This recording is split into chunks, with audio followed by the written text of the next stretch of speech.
Here we have Lower Dublin Academy. Thomas Home, when he died in 1695, left 10 pounds for the education of a young person or young persons in Lower Dublin. That's where he lived. That's where his wellspring plantation, which ran from Cotman Avenue approximately to Grant and a little bit beyond. Actually, it borders on the Tarsdale-Frankfurt Country Club, Tarsdale-Frankfurt Golf Course, up to about Ashton Road. If you imagine that area, it was 2,100 acres. What's the significance of this property? This property was given, when his bequest was finally honored in 1723, about 30 years after he died. They finally got around to providing with, or using the 10 pounds. And what they did was they sectioned off about 3 acres for a schoolhouse. This is in 1723. They then built a log schoolhouse, which is behind this building. It's pretty overgrown back there. We might be able to see something up there if you want to walk that way. The old log schoolhouse, this went down, all this land went to the King's Highway. And you walked, the border was actually along the Swedes line that we talked a little bit about. And then there was the King's Highway, maybe 100 feet beyond that. There was nothing here. There was nothing. These townhouses were put up in the 80s. The path led up here. This became Academy Road. It had been called, well, let's go back.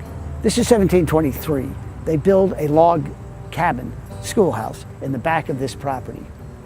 By 1793, about 70 years later, that log schoolhouse was not sufficient for the number of students they were getting. So they had to build something new. They built this. This is an addition put on in the 40s or 50s. This original spot, this original fieldstone section was built in the very late 1700s. We consider it, students started being taught in there in 1798.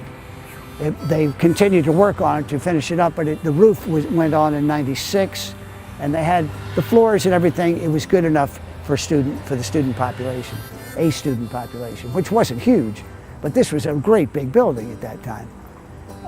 During the Civil War, the troops trained up on the second floor of this building.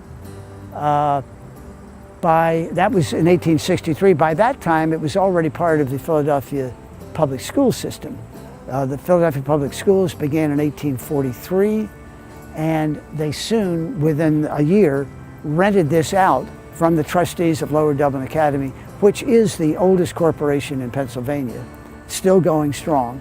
What makes this the oldest public? This is, okay, as I say, this became a public school in 1843. It remained a public school until 1923, 80 years. It is the oldest extant building that was once a public school for an extended period, 80 years. In the country? In this city of Philadelphia, city of Philadelphia.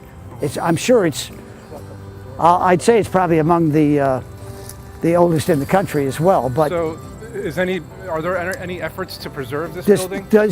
By what, the public school system? By anything. It looks pretty beat up. Well, it's owned. It's privately owned by 2 lawyers who live in Upper Holmesburg. They have done nothing. It suffered fire damage in 2006. We are now 9 years later. Nothing, zero, nada has been done. It is just. If the building is not on the historical register, he gets a demolition permit.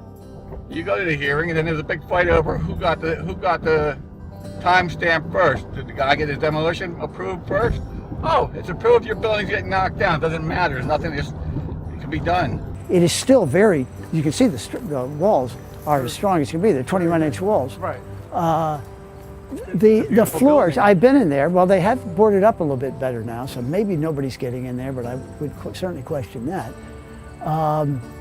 You can go in there, and It's hard to get in there now, but the floors were still in very, very good shape. It's mainly this back corner where there was the Fire damage. where the roof was terribly damaged and rain's coming through.